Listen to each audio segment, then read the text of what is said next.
दिन उनके राज्य में एक एला नाम की लड़की आई, जिसके साथ उसकी जादूगर दोस्त क्रिस्टल और वोल्टर और मैनी नाम के 2 माउस थे।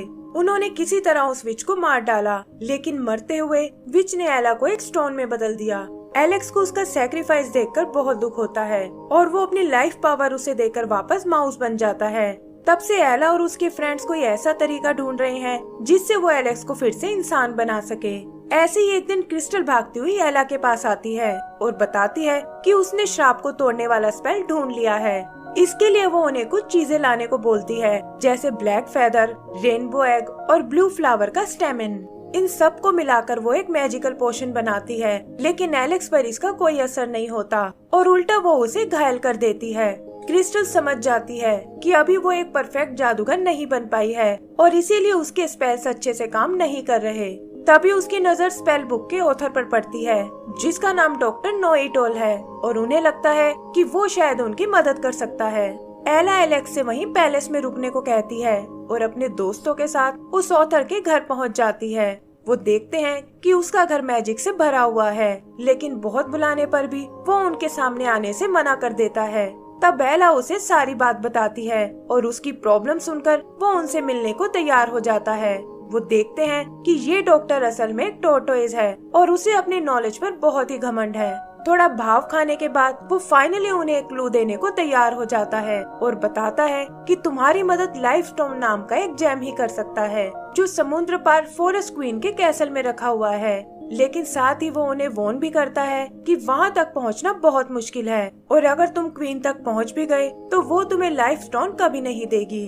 क्रिस्टल को लगता है कि वो बस उन्हें बेवकूफ बना रहा है, लेकिन एला उसे वहाँ तक पहुँचने में अपनी मदद करने को कहती है। तब डॉक्टर उन्हें बताता है कि मेरे बैकयार्ड में एक क्लाउड रहता है और अगर तुम उसे मना सको तो वो तुम्हें समुद्र के पार ले जा सकता है। ये सुनकर वो सब उस क्लाउड से मिलने जाते हैं, लेकिन देखते हैं कि वो उनकी बात सुनने को बिल्कुल तैयार नहीं है। क्रिस्टल फ्रस्ट्रेट होकर उस पर अपना मैजिक यूज करती है और इससे क्लाउड को भी गुस्सा आ जाता है। एला समझ जाती है कि वो तो बस उनके साथ खेलना चाहता है और जल्दी ही उसमें और क्लाउड में दोस्ती हो जाती है। एला फाइनली उसे अपनी जर्नी के लिए तैयार कर लेती है और ये देखकर क्रिस्टल उदास हो जाती है। आगे हम उन सबको उस कैसल की ओर जाते हुए देखते हैं और एला नोटिस करती है कि क्रिस्टल का मूड अचानक से खराब हो गया है। एला उससे इसका कारण पूछती है, जिस पर क्रिस्टल बताती है कि शायद वो अपने ग्रुप के लिए एकदम यूजलेस है और यहाँ तक कि अपना मैजिक भी ठीक से नहीं यूज कर पाती। उसे लगता है कि वो कभी एक परफेक्ट जादूगर नहीं बन पाएगी और शायद अब उसे जादू करना छोड़ देना चाहिए। तब एला उसे समझाती है कि इंसान को कोशिश करना कभी नहीं छोड़ना चाहिए और वो उसे खुद पर यकीन रखने को बोलती है। फिर जल्दी ही वो लोग उस फॉरेस्ट तक पहुंच जाते हैं और क्लाउड उन्हें वहीं छोड़कर वापस चला जाता है। यहाँ उनका सामना एक बोलने वाले पेड़ से होता है, जो खुद को इस फॉरेस्ट का गाइड बताता है और कहता है कि मैं तुम्हें उस कैसल तक तुरंत पहुँचा दूंगा। वो देखते हैं कि ये पेड़ चलने में बहुत स्लो है, लेकिन कोई और चारा न होने के कारण उन्हें उसे ही फॉलो करना पड़ता है। पेड़ की मदद से फाइनली वो उस कैसल तक पहुंच जाते हैं और देखते हैं कि 2 गार्ड्स वहाँ की पहरेदारी कर रहे हैं। क्रिस्टल अपने माउस फ्रेंड के साथ उनका ध्यान भटकाती है और पीछे से एला उस कैसल के अंदर चली जाती है। वहाँ उसे फॉरेस्ट क्वीन का रूम दिखाई देता है, जिसमें कुछ अजीब सी स्टैचूज रखे हुए हैं। तभी एक लैंप जिंदा होकर उसके सामने आ जाता है और कहता है कि तुम शक्ल से मुझे एक चोर लग रही हो। वो एला से खुद को अपने साथ ले जाने को बोलता है और कहता है कि मैं रास्ते में तुम्हारे बहुत काम आऊंगा। देखते ही देखते वो दूसरे स्टैचूज भी एला से यही रिक्वेस्ट करने लगते हैं, जिसमें एक जीनी और एक मैजिकल कारपेट भी है। फिर एला गलती से एक मैजिकल पेंटिंग में चली जाती है और एक के बाद एक उसे वहाँ कई खतरों का सामना करना पड़ता है। तभी उन्हें फॉरेस्ट क्वीन के आने की आवाज सुनाई देती है और एक लेडी एला को पेंटिंग से बाहर निकाल देती है। लैंप उसे जल्दी से एक अलमारी में छुपने को कहता है और तभी क्वीन अपने रूम में आ जाती है।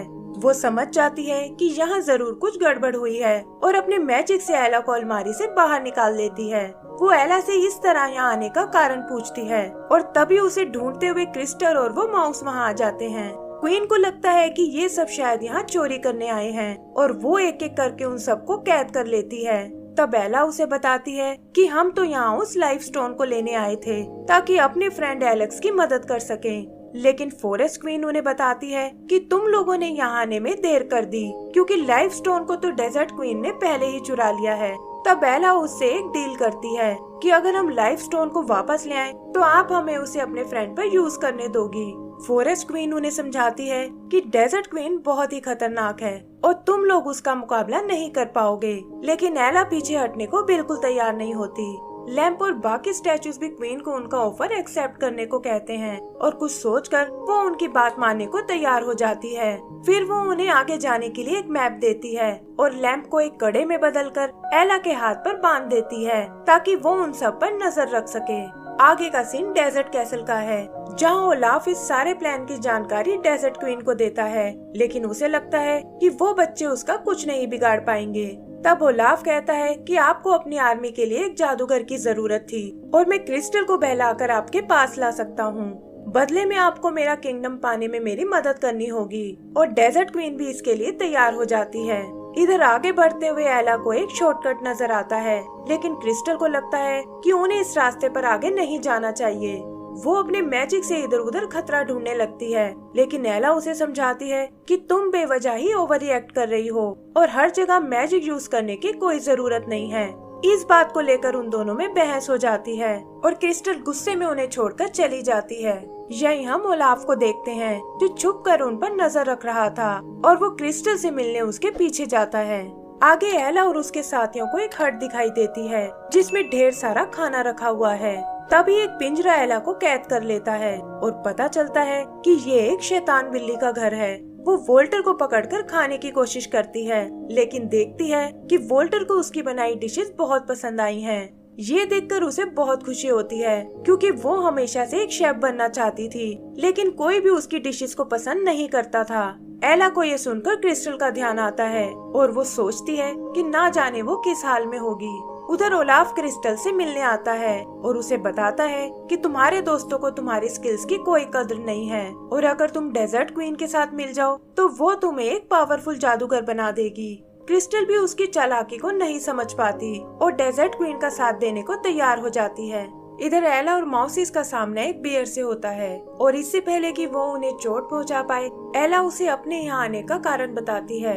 बेयर उसका दोस्तों के लिए प्यार देखकर बहुत इम्प्रेस होता है और कहता है कि मैं तुम्हें यहाँ से सही सलामत जाने दूंगा, लेकिन पहले तुम्हें मेरे लिए एक लेटर पढ़ना होगा। पता चलता है कि ये लेटर उसके भाई ने उसे लिखा था, जिसके साथ काफी टाइम पहले उसकी लड़ाई हो गई थी और अब वो सब कुछ भुलाकर उससे दोबारा मिलना चाहता है। एला समझ जाती है कि अपनों से अलग होना ही दुनिया का सबसे बड़ा दुख है और ये सोचकर उसे क्रिस्टल का ख्याल आता है और वो वोल्टर और मैनी के साथ उसे ढूंढने निकल जाती है।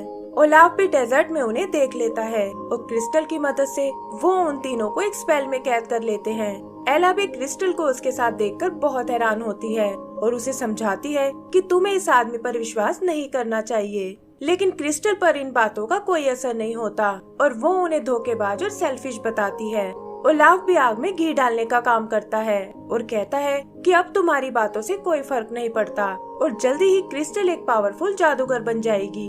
एला एक बार फिर उससे माफी मांगती है और कहती है कि तुम्हारे बिना हम यहाँ तक कभी नहीं पहुँच सकते थे और तुम अभी भी हमारी टीम का एक अहम हिस्सा हो। ये सुनकर क्रिस्टल को अपनी गलती का एहसास हो जाता है और अपने दोस्तों को आजाद करके वो ओलाफ को स्पेल में कैद कर लेती है। आगे वो एक लंबा रास्ता तय करके उस कैसल तक आते हैं, जिस तक जाने के लिए उन्हें एक ब्रिज क्रॉस करना होगा, लेकिन जैसे ही वो उसके सेंटर में आते हैं वो ब्रिज टूटने लगता है और ये लोग बड़ी मुश्किलों से बचते हुए दूसरी तरफ आते हैं। फिर कुछ बबल्स उन्हें उठाकर ऊपर पैलेस में ले जाते हैं और यहाँ उनका सामना उस डेजर्ट क्वीन से होता है। वो उन्हें बताती है कि लाइफ स्टोन से मैं अपने डेजर्ट को हरा भरा करना चाहती हूँ और यही मेरी डेस्टिनी है।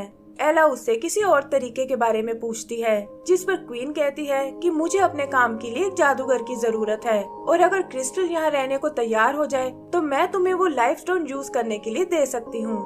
क्रिस्टल उसकी बात मानने को तैयार हो जाती है और एला को समझाती है कि इससे वो एलेक्स को फिर से इंसान बना सकती है और डेजर्ट क्वीन की मदद से उसका बड़ा जादूगर बनने का सपना भी पूरा हो जाएगा।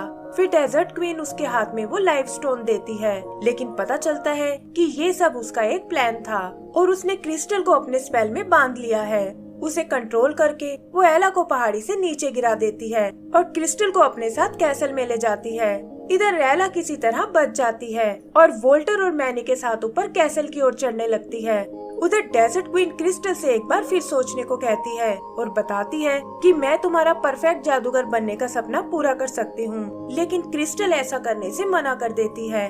तभी एला और उसके माउस वहाँ आते हैं और क्वीन को बातों में उलझाकर लाइफ स्टोन को चुरा लेते हैं। क्रिस्टल भी स्पेल टूटने से आजाद हो जाती है और वो सब कैसल से बाहर आ जाते हैं। डेजर्ट क्वीन गुस्से में उन पर अटैक करती है, जिसके लगते ही क्रिस्टल एक डॉल में बदल जाती है। एला को ये देखकर बहुत दुख होता है और वो डेजर्ट क्वीन से इसका बदला लेने की सोचती है। डेजर्ट क्वीन उस पर भी अपना स्पेल यूज करने की कोशिश करती है, लेकिन एंड टाइम पर वहाँ फॉरेस्ट क्वीन आ जाती है।